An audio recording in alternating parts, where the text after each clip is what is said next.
Welcome, everybody, to this edition of The Kingdom and Its Stories. And we're delighted to have you with us today. Our guest today is Beverly Coons, and we'll be introducing her in a little bit. But before we begin with that, I just wanted to remind everybody the purpose of this broadcast. The purpose is not to highlight the person we're interviewing as much as it is to use their story to help us better examine how we might better be Jesus' hands and feet in our own context. Beverly, welcome. We're delighted to have you here today. Thank you. So that the people can have an idea of who you are, give us the elevator speech. Who is Beverly Coons? Well, have lived in California all my life. My father was a pastor, and so I grew up in that little group of PKs, Well, I'm one of those too, so are you? So you yeah, understand. And I considered it a privilege, looking back to have grown up that way. And it taught me a lot about um, responsibility um, and being willing to change as life went along and right, make adaptations. And I was blessed with a very loving parents. And I went to the same college that my family's been going to forever in Pasadena and became a teacher. And it was always my passion to be a teacher. And I did not have children. So I taught secondary school and had no background with little kids and was kind of afraid of them. It was kind of like, ooh, little kids. And then after my husband died 18 years ago, I started getting involved in children's church, which meant, ooh, little kids.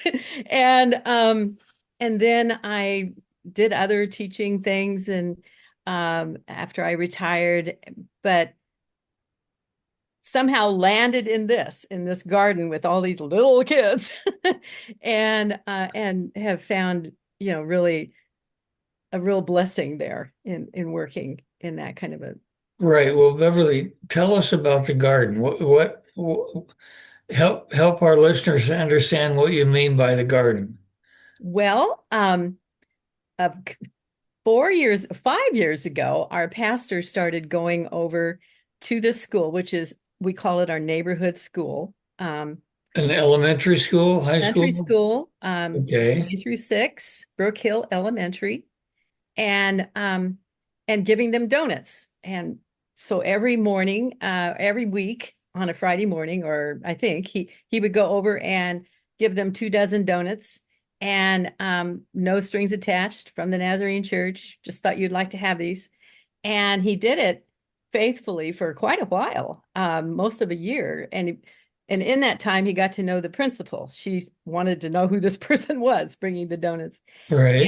And Now, the donuts were for the staff or the office or they were what? for the staff, whoever wanted them. And Okay. and then he began to say, if there's anything we can do for you, let us know. And so over a period of time, they began to kind of tentatively reach out to us. Could someone volunteer to judge the spelling bee, which I did, and Okay. could someone, work in the science fair, and little things like that. And then one time she called and said, is there anyone who can do our garden? We have a garden that's just sitting there, a raised bed garden. It hasn't been used in years. And is there anyone who could do it? And so he contacted me and Chris Cates and a couple other people. And I said, yeah.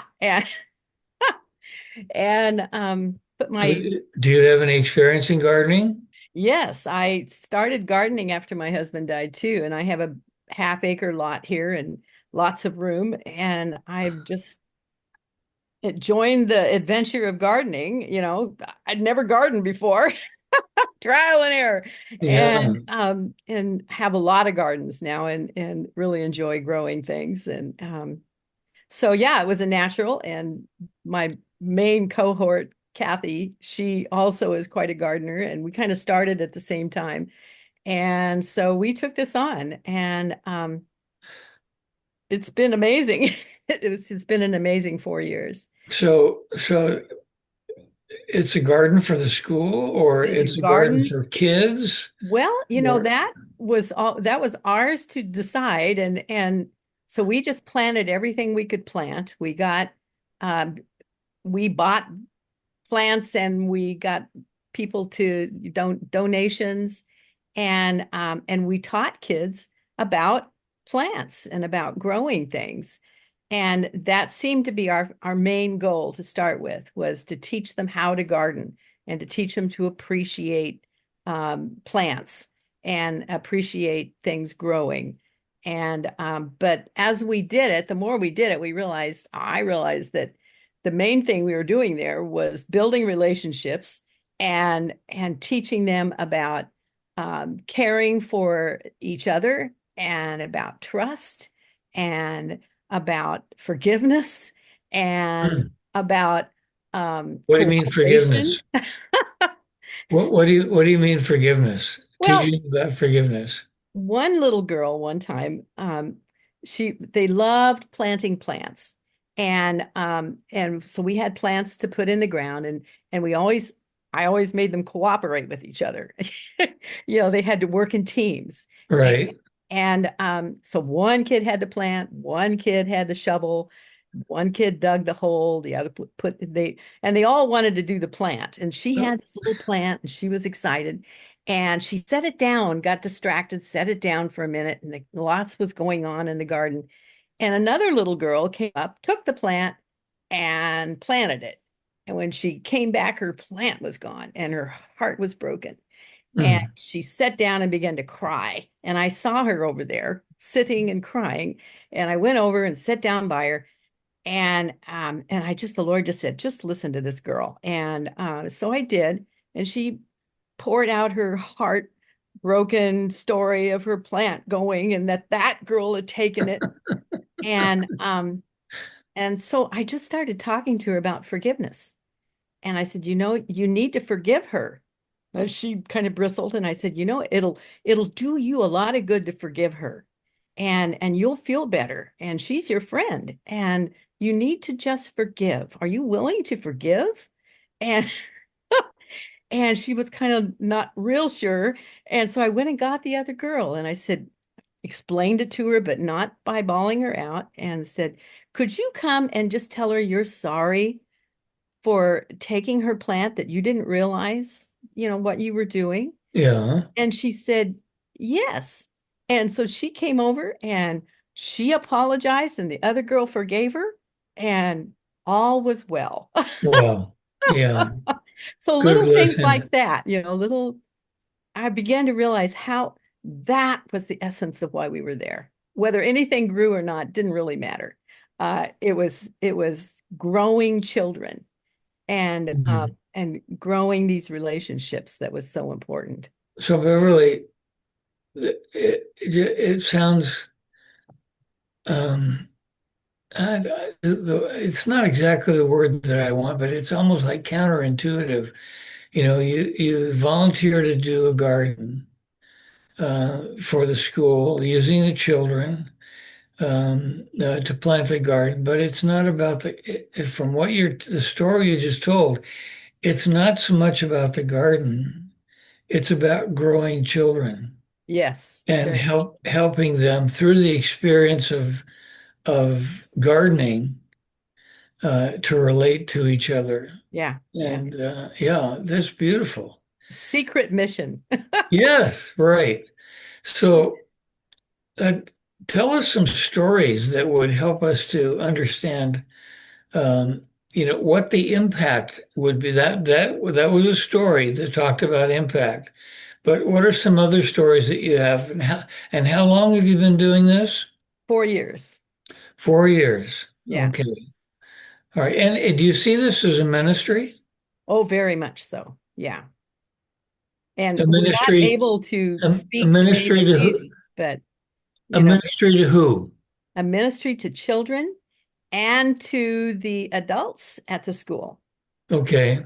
And one of the things that was marvelous was how over those 4 years, uh, the trust of that school, of all the faculty, grew to the point that the last year, when I walked on the campus and people were saying hi, the yard people, oh, hi, Miss Bev, welcome back.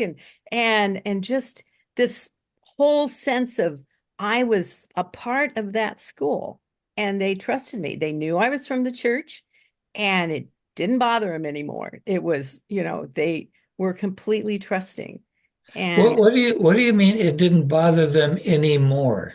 well, I think at first it bothered them to have a church doing the garden. Some of them. There was a little bit of a Eh, caution there Yeah, over our presence.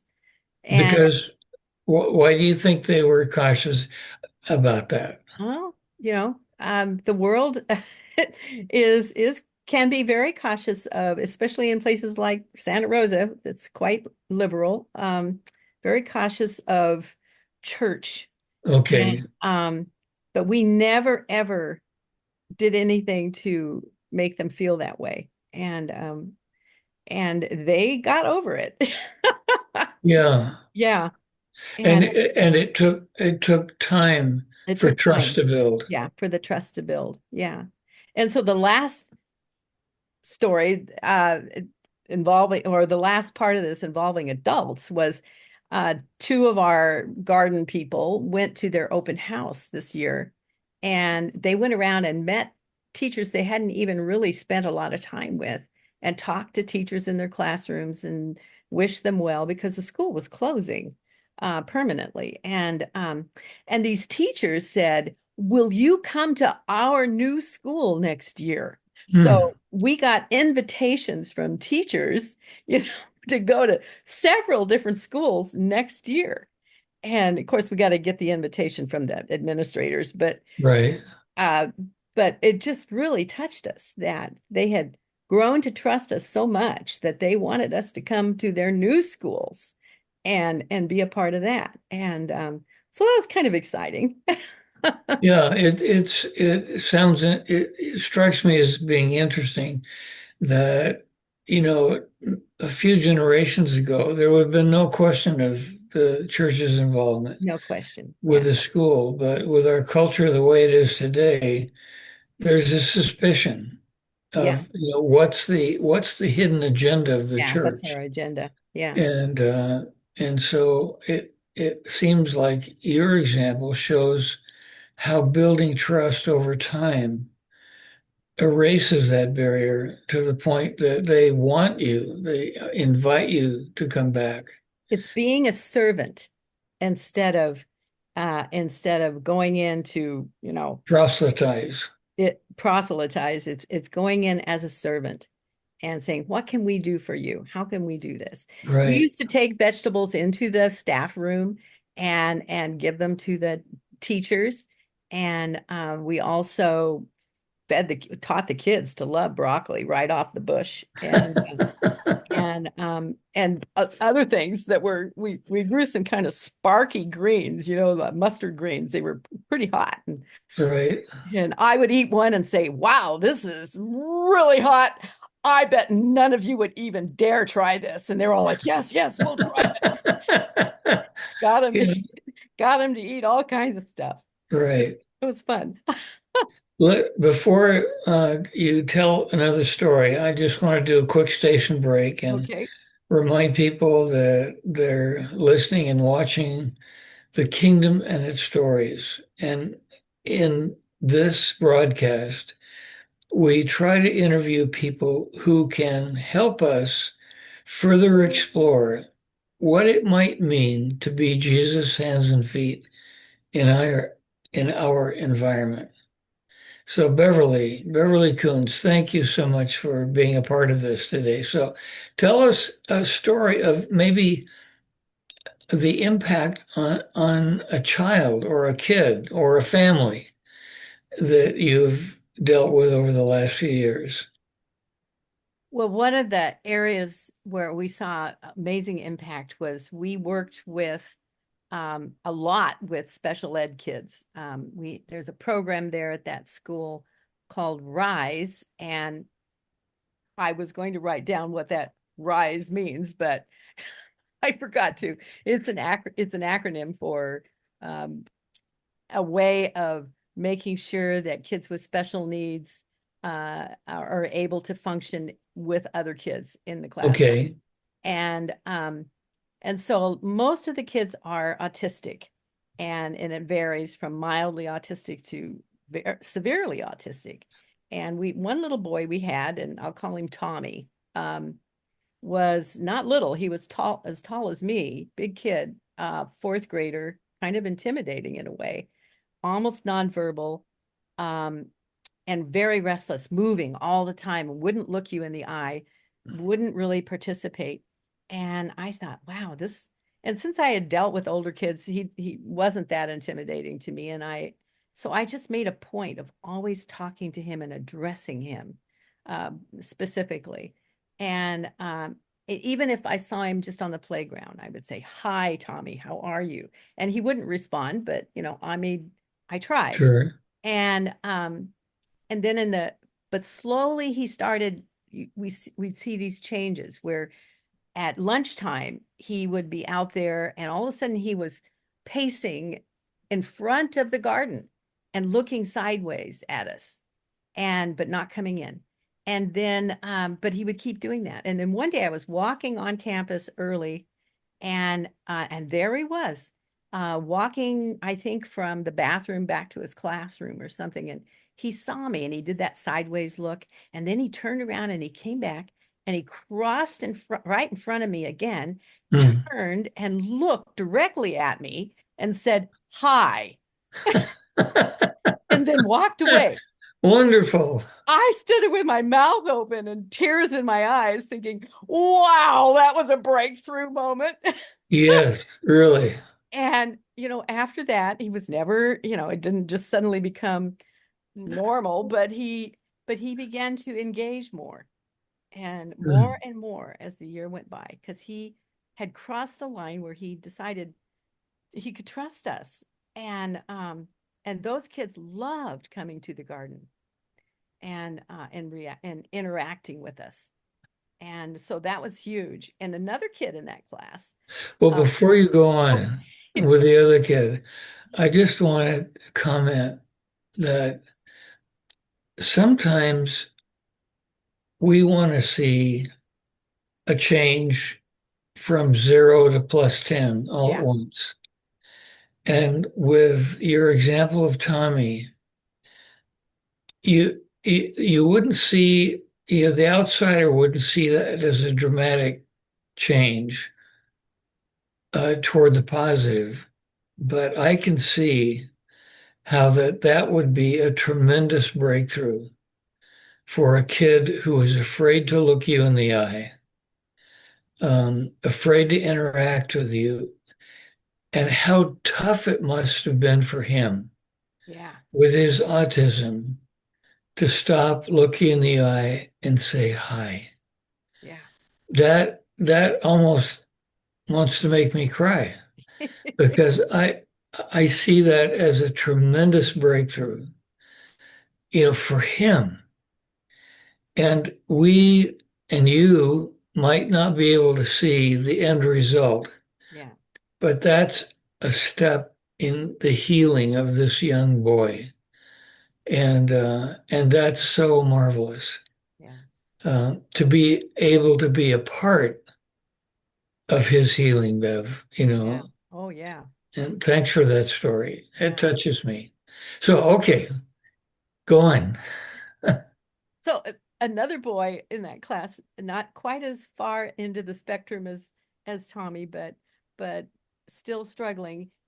He got We gave him a plant to plant, and just holding on to things sometimes was a problem for them. But he did it, and he planted this plant, and he was so absorbed.